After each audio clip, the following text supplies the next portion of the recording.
पोलिसांपासून वाचण्यासाठी काकाने पुतणीच्या गळ्यावर कोयता ठेवून तिला ठार मारण्याची धमकी दिली।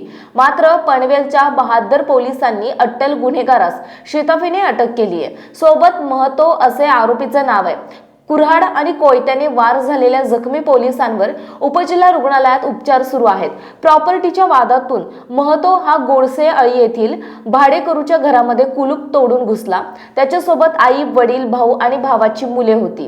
घटनास्थळी पोलीस पोहोचताच आरोपीने पुतणी निकिता हिच्या गळ्याला कोयता लावून तिला ठार मारण्याची धमकी दिली।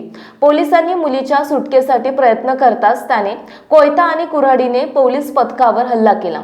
यामध्ये पोलीस रवींद्र पारधी, सम्राट डाकी, माधव शेवाळे आणि साईनाथ मोकल जखमी झालेत।